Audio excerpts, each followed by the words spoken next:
Hey guys, how are you? I hope you're doing well. Okay, so today I want to continue talking about self-love. All right, specifically, let's talk about self-worth. Okay, what is self-worth, or what is it to value yourself? What is your self-worth? Okay, I'm gonna answer that for you. Your self-worth is you are 100, 1,000% worthy of anything and everything that you want and need in this lifetime, okay? And the reason that's true is because we are all made from source. We all come from the universe, God. Okay, we were made in God's image. Each person is just a microcosm of the universe at large. Okay, so each person is God and spiritually sovereign in his or herself. So because we are part of God, of the universe, we are worthy of love. Like God, the universe, loves himself. The universe loves itself. And so we, by virtue of that, like we love ourselves. We already do, okay? Um, but on a subconscious level, you know, and the subconscious controls about 90% of your actions, your thoughts, how you live your life. It's all patterns that we've internalized growing up, right? So consciously, of course, they're going to be like, oh, yeah, I value myself. I'm high value. I'm worthy. No one's, I mean, some people might consciously say, oh, I'm not worth it. But, you know, most people are going to be like, of course I'm worthy. However, in our subconscious, you know, we've actually picked up patterns from childhood where we don't feel worthy. You know, if, like, for example, for me, one of the reasons I've had low self-worth in the past is because I grew up not, you know, my parents didn't pay that much attention to me. And it's not, I'm not parent bashing, okay? I'm just saying what happened. But when I was little and my brother was born, he needed a lot of attention. And I love my brother. My brother's my hero, okay? But when we were little, he had a lot of medical issues and they were worried that, you know, he wasn't going to make it. So all of the attention was paid to him. And with me, my parents and all the adults were like, oh, well, Kristen's okay. Kristen's fine. We don't need to worry about her. We don't need to fuss over her. So because of that, you know, I didn't get a lot of attention growing up. And, you know, not all of my emotional needs were met. That's, you know, that's just one reason why my emotional needs weren't met. But regardless of what happened, I grew up, you know, expecting that not all of my needs are going to be met, you know, and I grew up putting my needs second to whoever else's needs came first, which is, if you're a people pleaser, it's everyone's needs come before your own, right?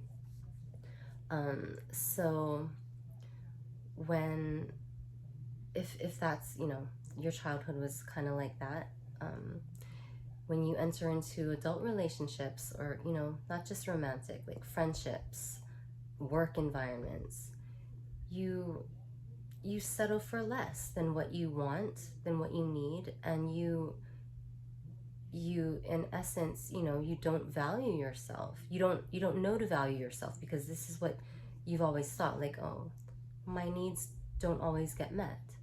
Okay, but inherently we know that we are worthy, which is why we want like to be fully loved, fully chosen, fully you know, paid attention to.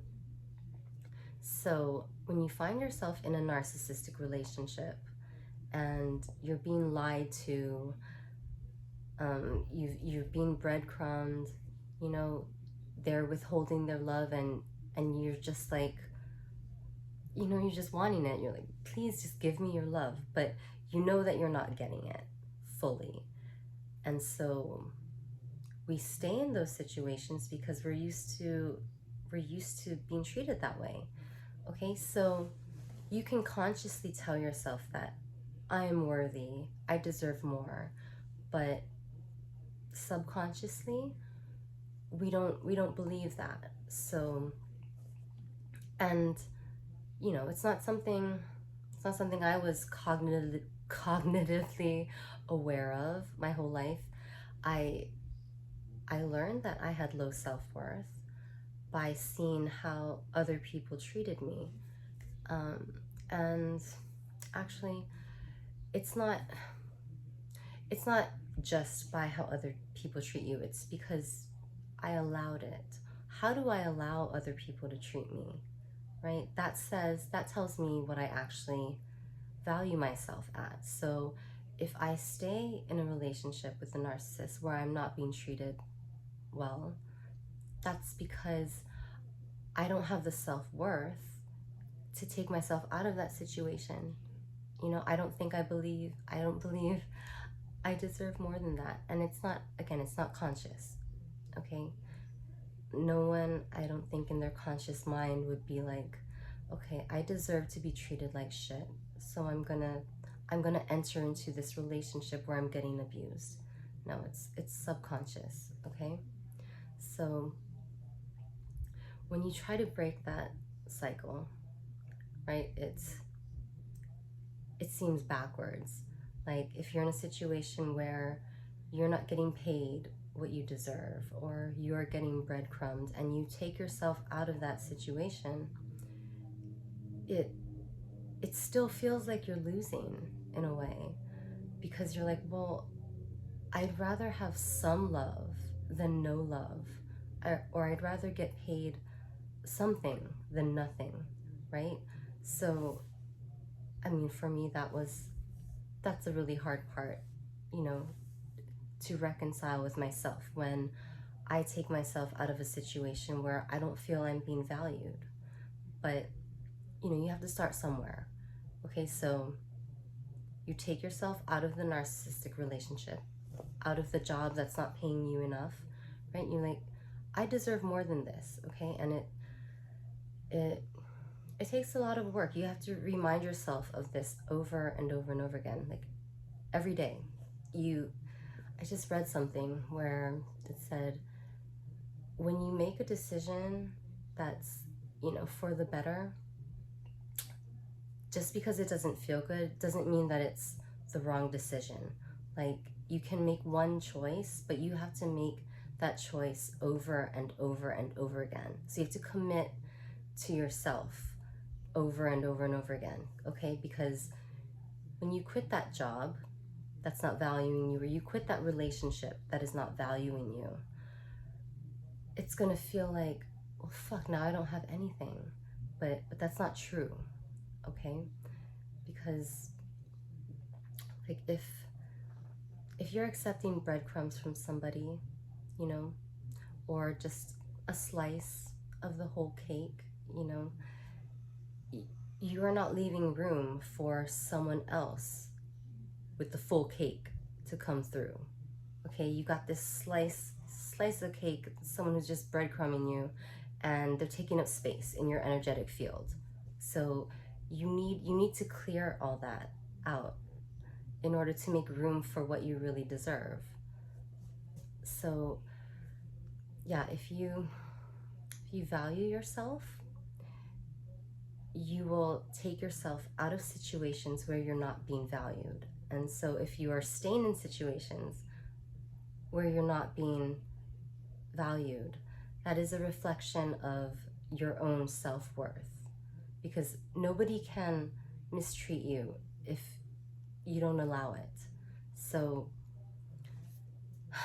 yeah, the way, oh, okay. So aside from the fact that we are all God, or a part of the universe, and we are all inherently worthy, one way I found that's been pretty effective, like to develop self-worth or to develop value, to become a person that you value so that your self-worth goes up, is, you know, become those things like, for example, okay, if you want a really good partner with all these good qualities, right? You make a list. On that list, you need to become all those things. Like if you want someone who is trustworthy, who is healthy, who takes care of themselves, you have to do those things too. And so if you become a trustworthy person, you become a healthy person who takes care of themselves, you will feel worthy of that in having that in a partner. And so that's one way to build your value up. And like develop skills, learn how to build things or learn how to dance, acquire those types of things that do add value to who you are. And you'll have more and more things to bring to the table, and you'll believe it, because you're like, hey, I can cook, or I know how to fix things, I know how to dance. Like, how valuable you are, besides the inherent knowing, because we're God. But that's a tangible way to build value in yourself, so that you actually believe it, and it's not just something you say, like, I'm valuable, I deserve this, and you have to stay true to that. Okay, like, even if someone's breadcrumbing you and you break it off, you're like, no, I deserve more than this, I deserve to be fully chosen. If you do deserve to be fully chosen, you have to reflect that to yourself. You have to fully choose yourself. So when you're looking to others to love you the way you need to be loved, and it's not happening, and you stay in situations where you're getting breadcrumbed, you are not fully choosing yourself. So if you don't fully choose yourself, you're going to keep attracting people who also don't fully choose you. So if you want to show yourself that you are 100% worthy of everything, the full loaf of bread, then you have to show yourself that by not settling for someone who breadcrumbs you, or for a job that doesn't pay you what you're actually worth. Yeah, and this is something, it's not static. Like, you don't get self-worth one day and it's always high. I mean, at least not for me. You have to work on it every day, and remind yourself that you deserve the best. Even if you don't believe it, like, you have to start acting on it. Act that way. And again, if you become an amazing person, a person that you would want to date, then you'll start to believe. You're like, oh, I am very valuable. Like, my energy, my time, my attention, it's valuable. And then you won't just give it away to people who don't deserve you. Okay? You value yourself. You will start believing that you are worthy. And, but you need to take inspired action to reflect it back to yourself, even if you don't necessarily believe it. But as you do more things to value yourself, it'll start to reflect in your outer reality, I hope. But yeah, that's all I have to say. Okay, I hope you guys have a good day, and I'll see you in my next video.